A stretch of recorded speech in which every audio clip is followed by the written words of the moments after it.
Paris se prépare déjà dès ce soir. Les autorités qui ne veulent pas revivre le mauvais film du 31 mars, souvenez-vous, lors de la finale de la Ligue des Champions, ont mis en place un très gros dispositif de sécurité. Milan Argelas, vous êtes sur les Champs-Élysées, qui sont encore pendant quelques heures accessibles, puisque ce soir, la fermeture à la circulation sera imposée et l'interdiction aussi de tout rassemblement.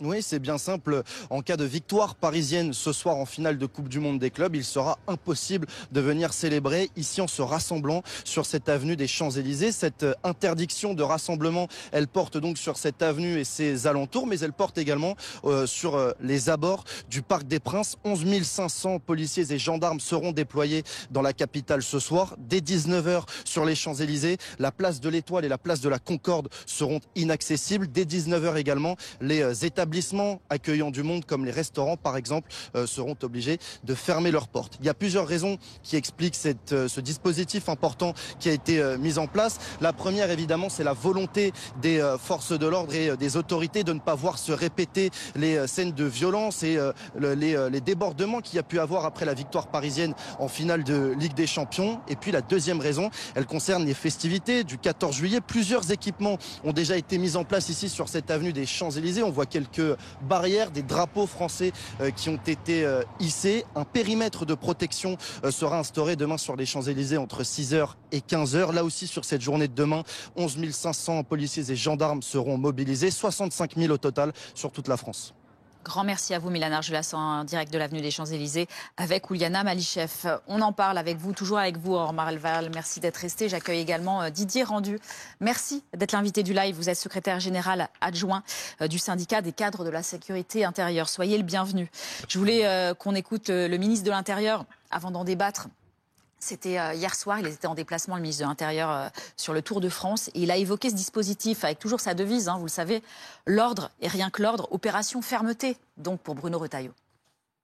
Les policiers, les gendarmes ont une consigne, c'est de ne rien tolérer. Voilà, c'est d'être très agile et de faire en sorte que ceux qui viennent pour utiliser une fois de plus ce prétexte pour déployer leur violence, ceux que j'ai appelés les barbares, ils en soient empêchés. Didier Rendu, on a appris qu'il y avait eu des saisies de mortiers d'artifice à hauteur de plus de 10 000. Quand le préfet de police est venu sur mon plateau, on était aux alentours de 3 000. Ça a donc augmenté, visiblement, la préfecture de police qui nous a prévenus. Comment vous gérez ça? Comment on l'explique déjà, ce phénomène de tir de mortiers d'artifice, à savoir les forces de l'ordre qui sont à chaque fois visées de plus en plus par ces mortiers? J'ai presque envie de vous dire que malheureusement, on est rentré dans un phénomène, je vais le mettre entre guillemets, mais dans un phénomène de mode. C'est devenu un espèce de sport national à l'occasion de certains rassemblements, et même en l'absence de rassemblement, mais que de prendre les forces de l'ordre pour des cibles. 10 000, c'est beaucoup, hein. C'est énorme. C'est énorme. Et heureusement, il faut saluer le travail qui a été fait en amont, de saisie de mortiers avec effectivement des arrêtés préfectoraux qui ont été pris pour interdire la vente, le port et le transport de ces mortiers. Mais il y a des opérations qui sont effectuées de contrôle dans les commerces, qui sont effectuées aussi dans les véhicules. Dans les immeubles aussi. Dans les immeubles, au niveau des parkings, des halls d'immeubles, sur les toits des immeubles, pour effectivement collecter un maximum de mortiers d'artifice qui pourraient être détournés de leur utilisation primaire pour devenir des armes par destination et s'en servir pour blesser gravement et peut-être même tuer des policiers, puisque, rappelons-nous, sur le match de la finale de la Ligue des Champions, on avait un de nos collègues qui avait été placé dans un coma artificiel suite à un tir de mortier. La préfecture qui a innové d'ailleurs cette année, c'est ce que me disait Laurent Nunez, des policiers qui se sont fait passer pour des acheteurs de mortiers d'artifice sur Internet, parce qu'il y a un commerce aussi qui prolifère sur Internet. Vous craignez pour ce qui peut se passer là ce week-end avec non seulement, on le disait, les festivités du 14 juillet, mais l'after-match de ce soir, Chelsea-PSG, même si il n'y a pas eu ce regain qu'il y avait au moment de la Ligue des Champions? Alors, il y a toujours le risque. Le risque, il est réel et il doit être appréhendé à sa juste mesure. Vous dire qu'il y a une crainte spécifique par rapport au match de ce soir, la crainte, elle est peut-être un peu moindre que par rapport à la Ligue des Champions, parce que l'enjeu n'est pas tout à fait le même. Pour autant, toutes les mesures ont été prises pour appréhender le niveau de menace. Il faut évidemment s'en prémunir.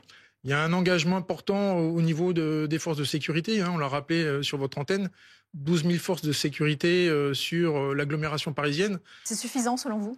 Alors, je pense que le dispositif est calibré à la hauteur des enjeux, que ce soit sur les éventuels troubles qui pourraient survenir ce soir à l'issue de la finale, et pour, je dirais, assurer la sécurité du défilé du 14 juillet, des manifestations qui doivent entourer ce défilé.